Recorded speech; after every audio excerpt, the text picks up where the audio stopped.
This is WPSL Port St. Lucie, the talk of the Treasure Coast.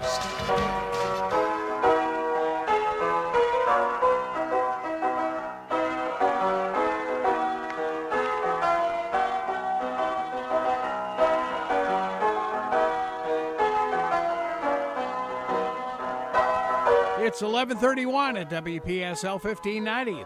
Talk of the Treasure Coast, and you're on Ask a Rabbi. And this is Rabbi Shafir Loeb of Congregation Eitz Chaim. Please feel free to give me a call at 772-340-1590 or 1590. We are here on the Treasure Coast on this weekend leading into the Treasure Coast Expo, as you just heard on the announcement, and that's this Sunday. And this Shabbat is an interesting week. The reading for this week is the binding of Isaac, which is kind of a significant event, and I think it's a really important. It is the reading for Rosh Hashanah, for the Jewish New Year as well, and I think one of the reasons for that is because when Abraham doesn't sacrifice Isaac, then he sacrifices a ram that's caught in a thicket. And the tradition says that he blew the shofar when he did that, the ram's horn. And, that would have been fairly miraculous to have done that quickly, but that's another story. And it is said that when we finally achieve peace, then the horn will be, the other horn from that ram will be sounded. It'll be found and sounded. It's a great tradition.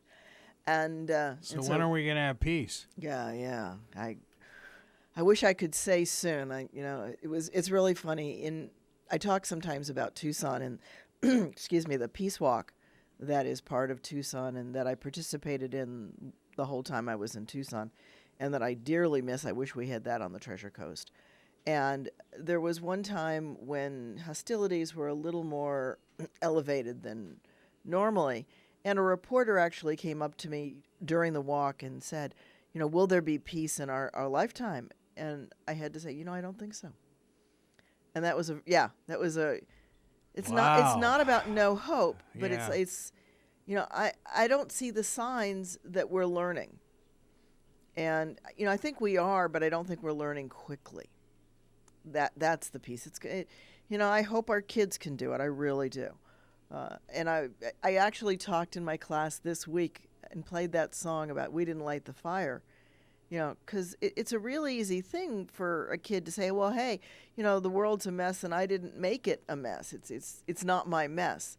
But the truth is you're born into it, and now it is your mess. It's not about whether or not you created it. It's about whether or not you do something about it. They did it. Yeah. Now, we didn't start it either, and our parents didn't start it. It's been around since a long, long time. And here's the segue. And even the binding of Isaac in some ways talks to that. That's an interesting story. The binding of Isaac, of course, is the story in the Jewish and Christian scriptures because it's in the book of Genesis. And for Islam, it becomes the binding of Ishmael. And so it's a little bit of a little similar tweak. story? Similar story. Really? It's just, because Muslims hail from Ishmael. Okay, so they Wow. anchor into Abraham. It's an Abrahamic tradition, but the split occurs at Isaac and Ishmael and the divorce. And, what the Muslims say is that Abraham went into Saudi Arabia and lived at the Kaaba with Ishmael and with Hagar and had his family there while Sarah remained in Beersheba. So it's, both stories can support both families. It's kind of an incredible little story. Well, part of that's anchored in next week's portion is going to start with Abraham coming back to Beersheba when Sarah dies to bury her, and he's weeping. And, This gets back to the intersection of all of those religions that you've talked about several times. Yeah, well, that's the Abrahamic set of traditions, and so they anchor into that, and they have somewhat divergent stories from there, but they do carry the same stories. Muslims talk about Jesus, they talk about Moses, they talk about a lot of because Muhammad comes after Christianity. So he's going to include elements of Judaism and elements of Christianity, also going to include elements of Zoroastrianism and other Mesopotamian traditions. They're kicking out a lot of the idols and things like that, which are, it's not about idol worship as much, and I think that Muhammad, as well as any other outsider, doesn't necessarily give them a fair shake, the best way I can put it.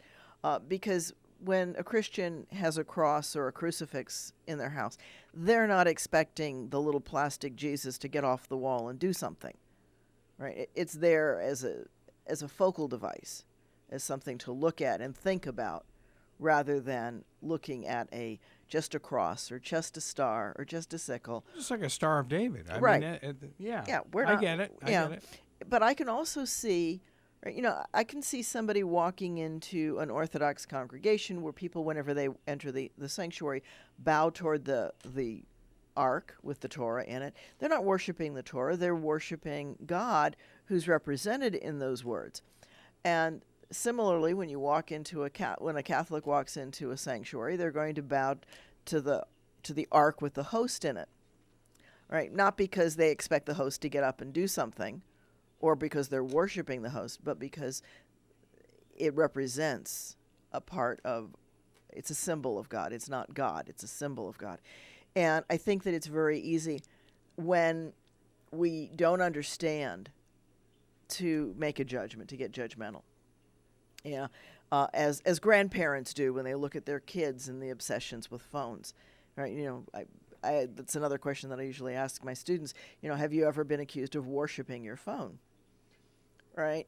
And every once in a while, they better give you an honest answer. Well, and of course they have, right? Because that's what their parents say to them, or grandparents. More often grandparents than parents. And and then I talk about it. I say, doesn't it look like you do worship? I mean, let's think about this a minute. You have it in a special case. You've got it with you all the time. You're always looking at it. You do what it says. It says turn right on this street, and you turn right on that street. Otherwise, you get the recalculating, or make a U-turn. That one always gets me. Make a U-turn and return to the route.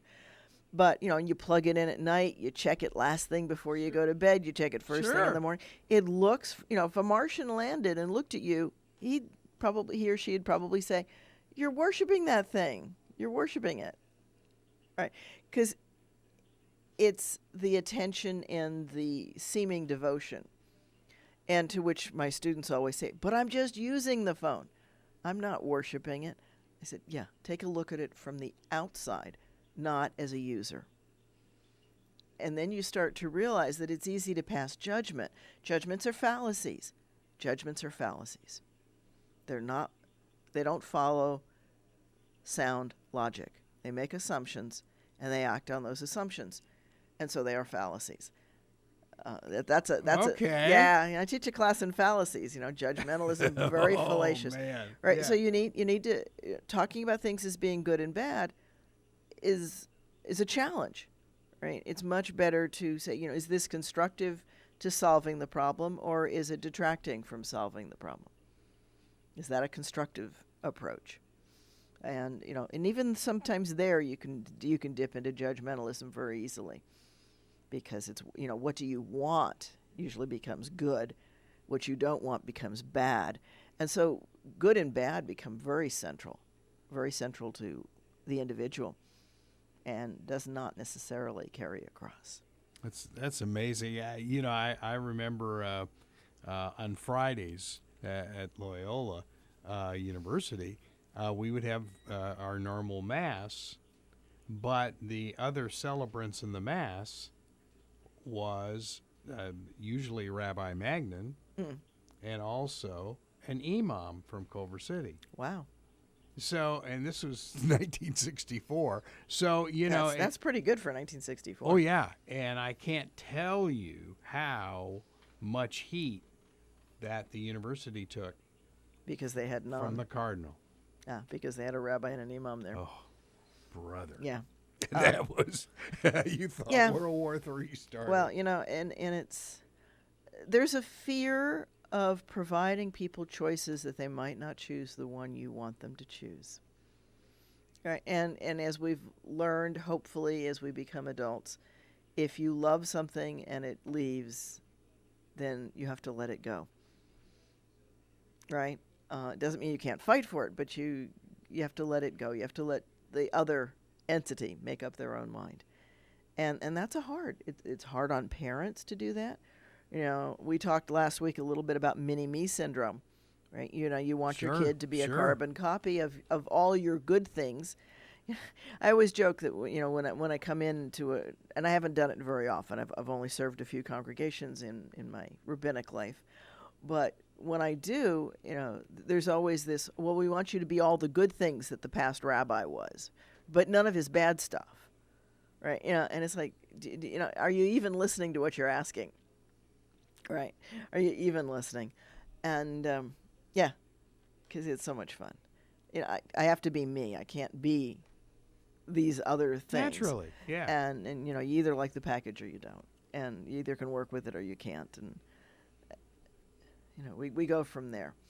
So it is about being candid and honest with yourself, and it's about not judging other things as good or bad. They either work for you or they don't. That's a different story. And, you know, you have to figure out where you can grow and where you can't. And we all have to grow. If we don't grow, we go to seed and move on and move over.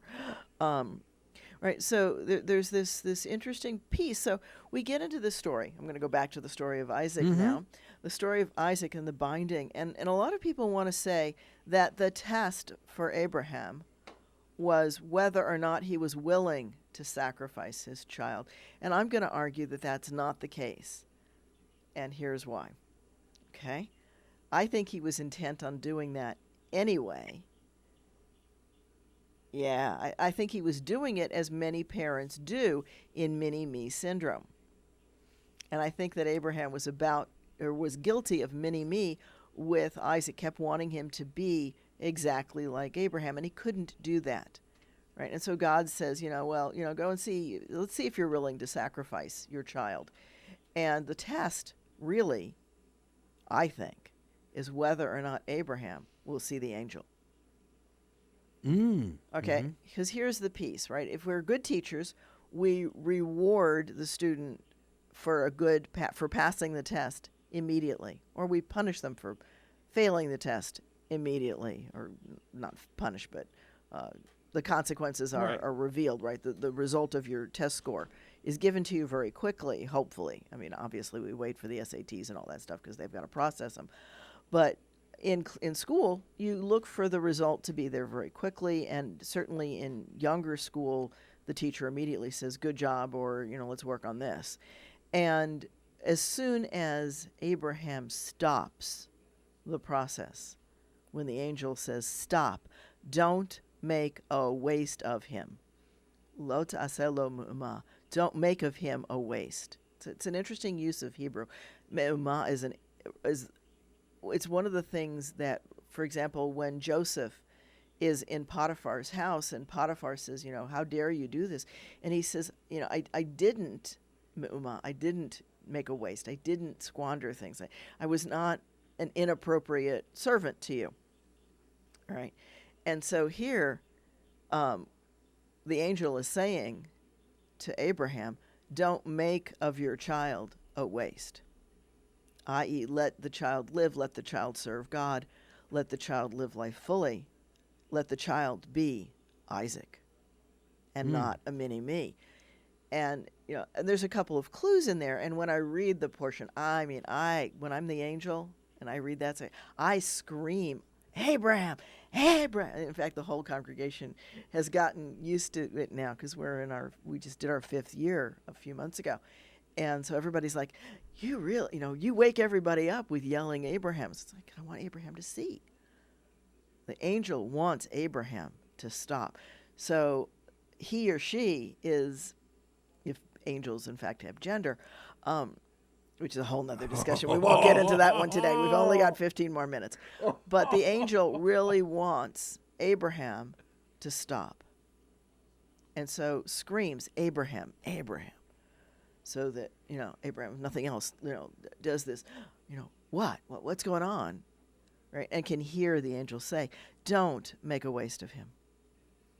And then as soon as that happens, everything changes, right? They offer up the ram that's caught in the thicket behind, and God says, I will bless you. You will be as numerous as the stars. You will be like sand on the shore. You will be all these things. And so that is passing the test. Okay. And the other part about it is that there's something in Torah and in scriptures called bookending. And the story is bookended with the stopping, with the not sacrificing. Now, was child sacrifice common? Possibly. There's certainly an injunction to not pass your child through the fire to Moloch, which is one of the local gods. So, how do you pass a child through fire without killing it? I don't know. Maybe they had a ritual, or maybe they had a ritual that sometimes went wrong. I don't know. I wasn't there. CNN, Fox News, and MSNBC weren't all there to make a video of it. So we really don't know exactly what happened. And that's another thing that I always like to point out to people, which is one of my other pet phrases about scriptures, and you've heard it. All of it's true, and some of it happened. And, and it doesn't really matter if this binding of Isaac is a true event or just part of our sacred story, because what matters to us is the telling of it and the lessons inherent in it. And so we don't really know for sure a lot of the things from that period because archaeology is thin. And as another thing I always tell my students, right, the lack of evidence is not evidence of lack. Just because you can't find something doesn't mean it's true or not true. Okay. Right, just because you can't find the murder weapon doesn't mean somebody wasn't murdered. It just means you can't find the weapon. Right. Or, or whatever it is that you can't find. It doesn't mean that the event did or didn't happen. What's not, it becomes much harder to prove in a court. But, yeah. So there's all kinds of layers to this. And the real bottom line is that it doesn't matter. We can still learn the lesson. We can still take in all of the pieces of it. And so what does it mean for a parent to not waste their child? And in fact, today we still use that language for killing somebody. It's wasting them. Mm-hmm. Mm-hmm. Right. So that's part of English slang. That idea of a waste. And that's what Abraham is told not to do. And so the question for all of us is, are we going to see the angel? Will the angel scream at us loud enough before we make some of these serious mistakes? These irreparable, non-adjustable mistakes. Because too often, the little g God comes up, and that's really our ego pretending to wear a cape. Mm-hmm. And it tells us to do something that we really need to examine a little more thoroughly. We need to employ some of those tools of fallacies and logic. And it's kind of an interesting thing. I teach this class in critical thinking, and the first 6 chapters of the book are all the different kinds of fallacies that exist in the world. And there are hundreds, depending on how you want to sift and label and name them. And some of them are very similar. And, they're 2 different names for the same one. But there's still a ton of fallacies out there. I mentioned a little earlier the judgment call one. That's just one of them. The bandwagon's another one. Another popular one these days are ad hominem. Right, where you don't like somebody, so you call them a dirty name to try to deflect from the argument. Those are deflections. And we've had so much of that recently that it's become hard for people to recognize fallacies. And I mentioned last week, it's not false. Now, a premise in the argument might be false. The fallacy is simply poor logic. The conclusion does not follow from the statements. You have taken a left turn somewhere, or a right turn, or a U-turn, or gone perpendicular or something. Mm-hmm. You've gone off the track, and you cannot support the conclusion that you draw. It doesn't mean the conclusion isn't right, but you just can't draw it from the arguments made. And so it's a fallacy. It's a fallacy. And then there's falsehoods, which are either intentional or accidental. and I won't go into that. But one of the things that we now get, we're getting close to the end of the semester. There's less than a month left. Ugh, less than oh my gosh, students. Vacation. Okay, yeah, Oh. yeah, that too. And I am looking forward to a cruise this December. There you go. Yeah, hopefully get some time to rejuvenate. And but anyway, so now we're working on. We had this discussion this past week. How do you deal with your family members that are used to talking in fallacies? Because they hear them on TV, they hear them in shows, they hear them all over. And and if you say to your significant other, that's a fallacy, you're not going to necessarily get to solid logic or the truth. You're just not going to get there. Sure. Because you have now put up every defense that person can muster, and that doesn't help you get. Right? You need to hear people. You need to be compassionate. You need to think with your heart, not just your ego. Brain helps too, obviously. And so we talk about how do you say no? How do you voice your assertiveness without being aggressive? And interestingly, I posted on the wall. As we were getting into the discussion, I took this quote out of Leviticus. It's in the middle of the book of Leviticus. You shall love your neighbor as you love yourself. Right? Jesus didn't come up with that. I've heard that somewhere. Yeah, he's quoting Leviticus, the middle of Torah, almost exactly the middle. If not, I'd have to count to see exactly how close it is. It's the middle reading of the book of Leviticus, so it's right in there. And it's this instruction to love yourself, because you can't love your neighbor if you don't love yourself. If you're going to love somebody as you love yourself, it's a two-edged sword. You have to take it both ways. You have to love yourself, which means growing, which means helping yourself see things and not make the same mistakes the 17th and 18th time, and to change it to not be crazy that way. You see a lot of things today, though, like, the shootings and stuff like that. Yeah. Troubled teens. Yeah, they're not getting the support early. They're not getting. And they obviously don't love themselves either. No, they don't love themselves, or they wouldn't pull a stunt like that. Those are desperate cries, and harmful cries beyond. Oh yeah. They're horrific. They're horrific, and families are traumatized and destroyed, and people are obviously killed. I can't even begin to put words into that. And I think a part of that, there's many parts to that. We're not doing a good job. The Christmas Kids talks about bullying, right? Today's program was talking about bullying, and we haven't really begun to address that, and it's getting worse with the cyberbullying. And because what a bully needs is anonymity and or crowd support. I think I said that last week, right? If you're neutral and there's a bully, you're not neutral. You are supporting the bully, because that's all they need. And we've seen that far too many times. The famous poem that comes out of the Holocaust is about, who's to speak for me? Well, I didn't speak up for them, and I didn't speak up for them, and now there's nobody left. Because you can't be neutral when somebody's bullying, when somebody's doing things that do not honor people as part of God's creation. And I don't care if you believe in God or not. I don't care if you call yourself an atheist. I don't really care how you define life. You need to respect it, or it's not going to be here. All right, we're at the edge of an extinction period, and I don't know that humans are going to survive it. And we've got to all have skin in the game. Whether I don't have any physical children. God didn't bless me with human children.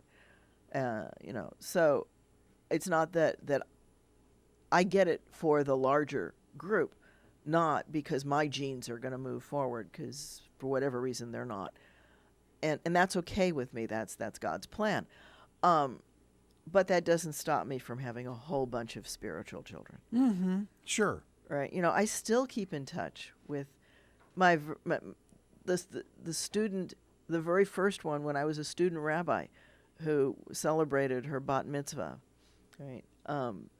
I still keep in touch with her. She's had a kid. Was this in Pittsburgh?